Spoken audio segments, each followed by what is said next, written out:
Sizi Riyaziyyat Vaxtı kanalında xoş gördük. Bugünlərim mən sizinlə Pifagor teoremi və ona aid məsələlər haqqında danışacağım. Gəlin ilk növbədə yadımıza salaq ki, Pifagor teoremi nə haqdadır və hansı fiqurun üzərində daha dəqiq göstərmək mümkündür. Bunun üçün əvvəlcə sizinlə bərabər bir düzbucaqlı üçbucaq çəkək. Biz bilirik ki, düzbucaqlı üçbucağın bir bucağı düz bucaqdır. Ona görə də verilmiş üçbucaq düzbucaqlı adlanır. Düzbucaqlı üçbucağın tərəflərinin xüsusi adları var. A kiçik katitdir. Qeyd eləyək.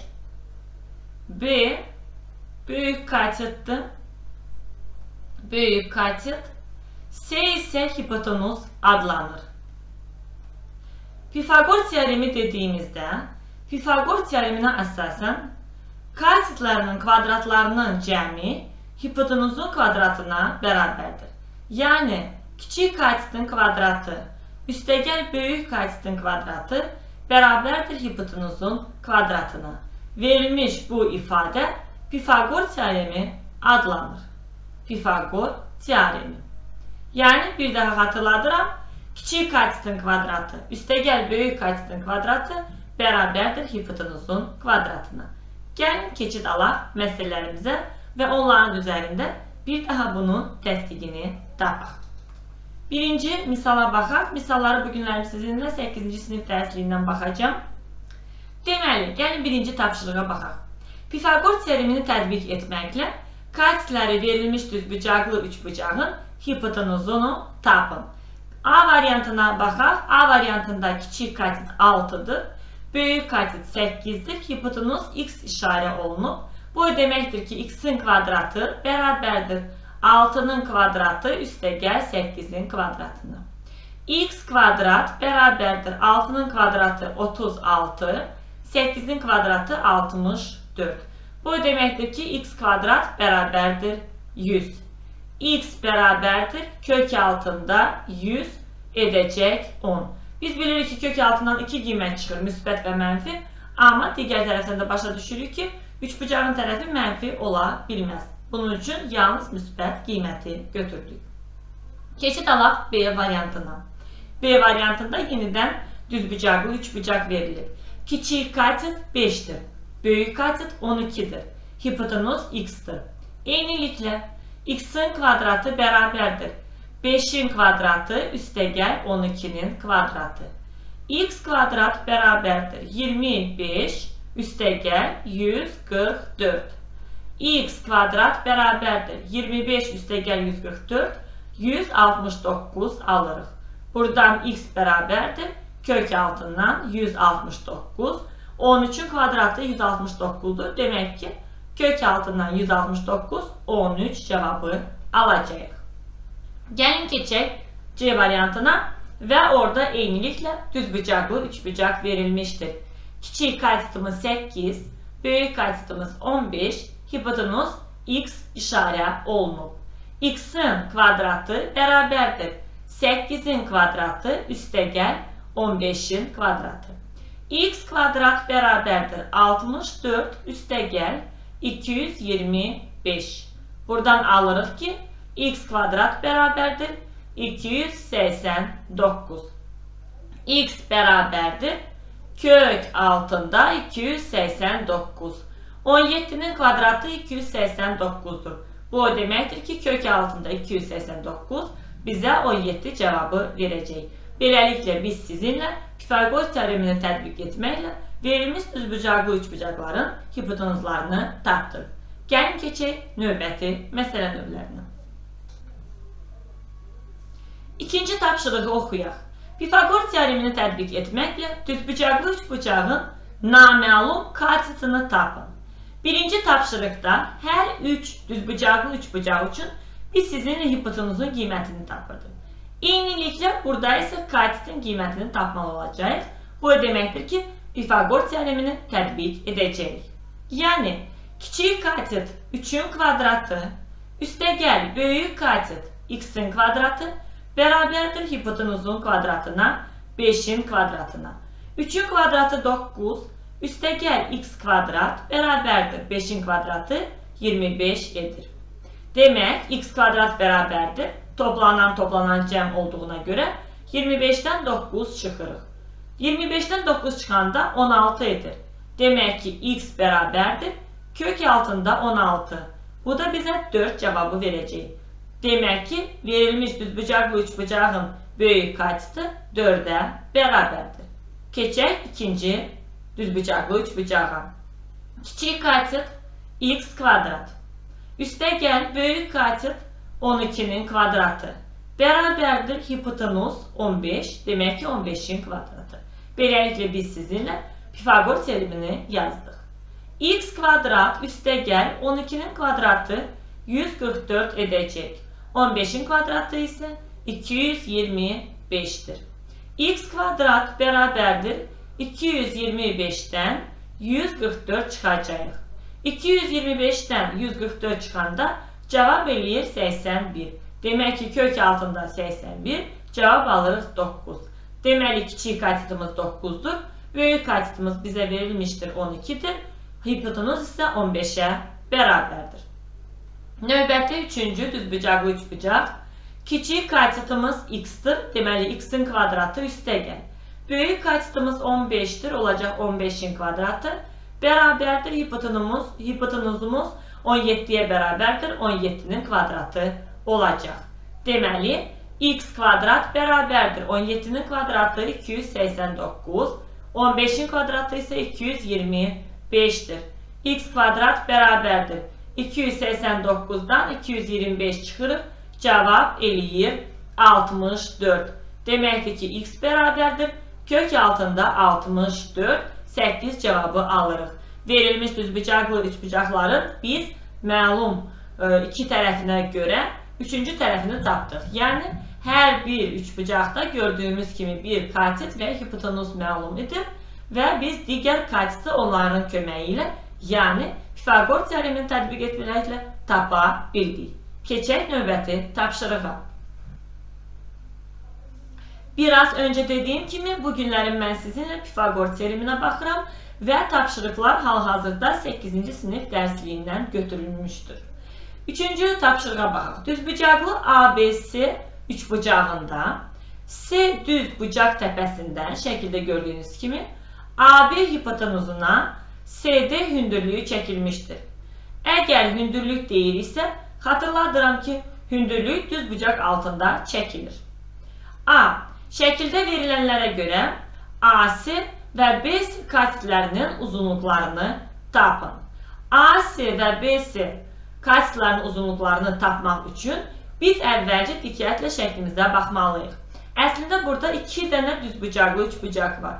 Böyük düzbucaqlı üçbucağın daxilində, yəni ABC üçbucağın daxilində ADC düzbucaqlı üçbucağı yerləşir. Əvvəlcə gəlin biz sizinlə onun köməyi ilə və yaxud balaca düzbucaqlı üçbucaqla fərq etməz. Yəni ADC'nin üçbucağından AC'ni tapa bilərik. ADC üçbucağı üçün AD kaçıtdır, DC kaçıtdır, AC hipotenuzdur. Yəni A variantı, gəlin belə qeyd edək. AD'nin kvadratı kaçıtdır. Üstə gəl DC'nin kvadratı beraberdir AC'nin kvadratına. Bunu şekil üzere yazdık. O demektir ki 16'nın kvadratı üste gel 12'nin kvadratı AC'ni ise bizde B hərfinin işarə ediblər.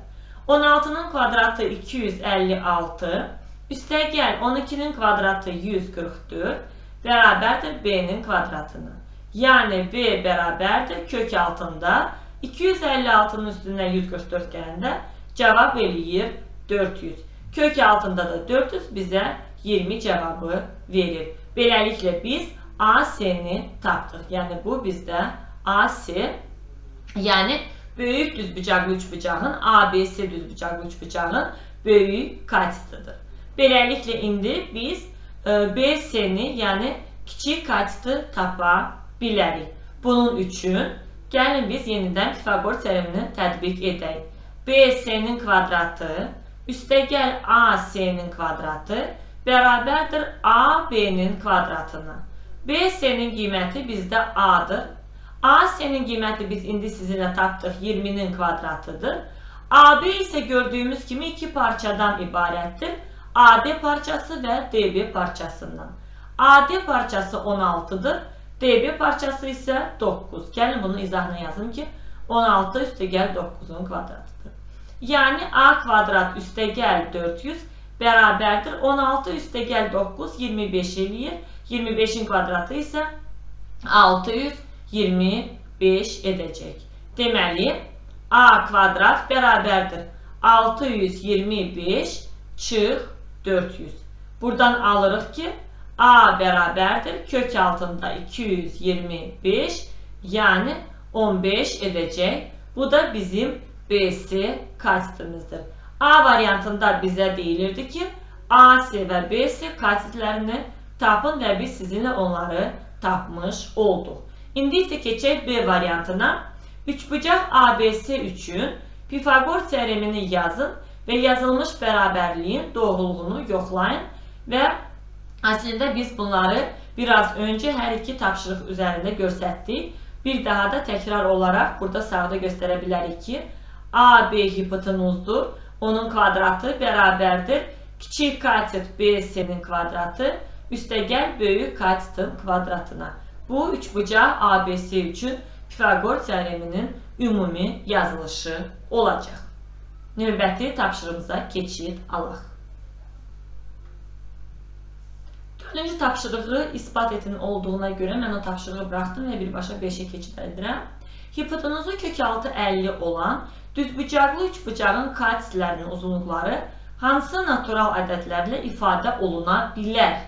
Neçə mümkün hal var? Gəlin ilk növbədə bir düzbucaqlı üçbucaq çəkək. Hipotenuzu kök altı 50'dir. Bu da katsitlarıdır A və B. Pifagor teoremindən əsasən biz bilirik ki A'nın kvadratı üstəgəl B'nin kvadratı bərabərdir C'nin kvadratına. Yəni A'nın kvadratı üstəgəl B'nin kvadratı bərabərdir kök altı 50'nin kvadratı olacaq hal-hazırda verilmiş tapşırıqda. Yəni A'nın kvadratı üstəgəl B'nin kvadratı bizə 50 verir. Çünki köklə kvadrat ixtisara gedir. Və bizdən soruşulur ki, hansı natural ədədlər ola bilər? Verilmiş deməli bizim katsitlarımız. Gəlin düşünək ki, 50'ni necə almaq mümkündür? İlk növbədə ən kiçik natural ədəd 1'dir. Yəni birinci üsul A 1 ola bilər. O zaman B'nin qiyməti neçə olacaq? 1'in kvadratı 1 eləyir. Üstəgəl B'nin kvadratı bərabərdir 50. Buradan alırıq ki B bərabərdir kök altında 50 çıx 1. Yəni kök altında 49 7. Birinci hal A 1 ola bilər. B isə 7'yə bərabərdir. Həqiqətən də biz göstərdik. 1'in kvadratı 1'dir. 7'nin kvadratı 49'dur. 1'in kvadratı üstəgəl deməli 7'nin kvadratı eləyir 50. Həqiqətən də kök altı 50'nin kvadratı bizə 50 verəcək. Demək ki bu hal mümkündür. İkinci halı düşünək. Yəni yenidən A'nın yerinə hansı qiymət yaza bilərik? Biz ilk növbədə ən kiçik qiyməti düşündük. İndi isə düşünək eyni ola bilər. Yəni misal üçün ikinci üsula baxaq. Buradan yazıram. A'nı 5 götürsək 5'in kvadratı 25'dir. O zaman B'ni də 5 götürə bilərik. Bu halda həqiqətən də 5'in kvadratı üstəgəl 5'in kvadratı bərabərdir kök altı 50'nin kvadratına. Həqiqətən də 25 üstəgəl 25 bərabərdir 50. Sol tərəf sağ tərəflə bərabər olduğuna görə beləliklə biz iki üsul göstərdik ki katsitlar nəyə bərabər ola bilər. Birinci hal 1 ilə 7 götürdük. İkinci halda isə 5 və 5 qiymətləri mümkündür. Yerdə qalan mümkün variantları siz də evdə düşünərsiniz. Sualınız olarsa növbəti dərsdə bir daha sizinlə baxacağım. Gəlin 6-cı növ məsələyə baxaq. Sual işarəsinə uyğun kvadratın sahəsini tapın. Bu 3 kvadratın köməyi ilə mərkəzdə düzbucaqlı üçbucaq alınır. Əslində verilmiş bu kvadratın tərəflərini A işarə edə bilərəm. Bu kvadratın tərəflərini də B işarə edə bilərəm. O zaman bu olacaq C. Deməkdir ki, S-nin kvadratı bərabərdir A-nın kvadratı üstəgəl B-nin kvadratına. Yəni, verilmiş kvadratın sahəsi əslində Pifaqor teoreminə əsasən düzbucaqlı üçbucağın hipotenuzun kvadratıdır. Yəni, S kvadrat bərabərdir A-nın kvadratı bizdə artıq verilib 30-dur. B-nin kvadratı da bizə verilib 20-dir. Deməkdir ki, S-nin kvadratı bərabərdir 50 olacaq. 50 cm kvadrat bizim bu böyük kvadratın sahəsidir. Gəlin keçid alaq B variantına. B variantında da eyni prinsiplə işləyəcəyik. Bu olsun S. Buranı işarə edirəm A. Bu tərəflərdə işarə edəcəm B. Yəni, S-nin kvadratı bərabərdir A-nın kvadratı üstəgəl B-nin kvadratı. S-nin kvadratı bərabərdir A-nın kvadratı bizə artıq verilib 36 metr kvadratdır. İkinci kvadratımızın sahəsi verilib 16'dır. 36 ilə 16'nı toplayanda 52 metr kvadrat bizim böyük kvadratın sahəsi olacaq. Eyniliklə də S variantında tətbiq edə bilərik. Bu olsun S, bu olsun A, bu da olsun B. Hal-hazırda S-nin kvadratı bərabərdir A-nın kvadratı üstəgəl B-nin kvadratı olacaq. S-nin kvadratı bizə verilib. Böyük kvadratın sahəsi 100 mm kvadratdır. A-nın kvadratı 36 mm kvadratdır. Üstəgəl B-nin kvadratını tapmalıyıq. Bunun üçün 100-dən 36 çıxacaq. B-nin kvadratı, yəni ortacıl olan kvadratın sahəsi 64 mm kvadrat təşkil edəcək.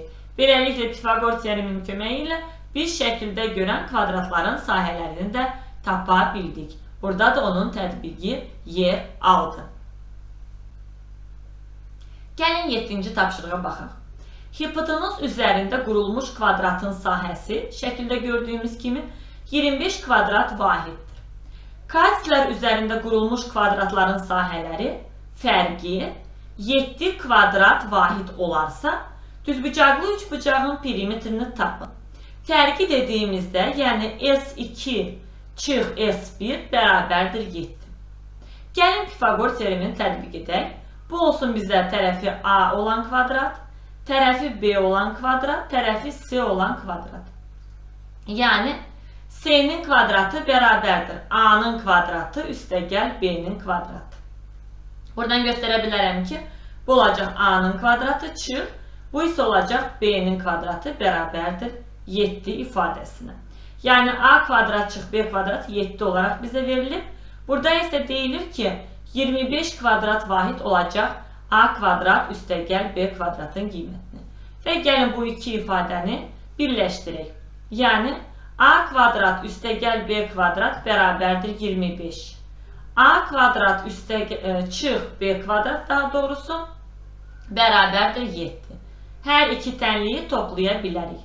A kvadrat üstəgəl A kvadrat olacaq 2A kvadrat. B kvadrat çıx B kvadrat ixtisara gedəcək.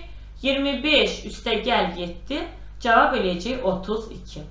Yəni A kvadrat bərabərdir 32-ni bölürəm 2-yə 16 edəcək. Buradan A-nın qiymətini tapmış olacaq. Bu da olacaq 4. A-nın qiymətini tapdıq, olacaq 4. B-nin qiymətini tapmaq üçün biz ya birinci, ya ikinci tənlikdə yerinə yaza bilərik. 4-ün kvadratı 16-dır. 25-dən 16 çıxanda eləyir 9. Demək ki, B də olacaq 3-ün kvadratı. Həqiqətən də 16 üstəgəl 9, 25 alırıq. Yəni şəkildə gördüyümüz kimi. Və bizdə sualda deyilirdi ki, katslər üzərində qurulmuş kvadratların sahələrinin fərqi 7 kvadrat vahid olarsa, düzbucaqlı üçbucağın perimetrini tapın. Düzbucaqlı üçbucağın perimetrini tapmaq üçün bərabərdir A üstəgəl B üstəgəl C olacaq.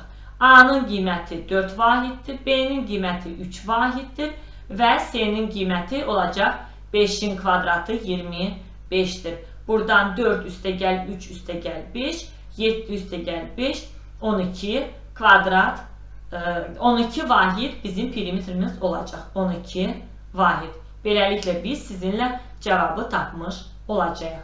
Bugünlük mən sizinlə Pifaqor teoremi və ona aid müxtəlif məsələ növlərinə baxmağa çalışdım. Növbəti dərsdə test nümunələri ilə tanış olacağıq. Sağ olun, görüşmək ümidi ilə görüşərik.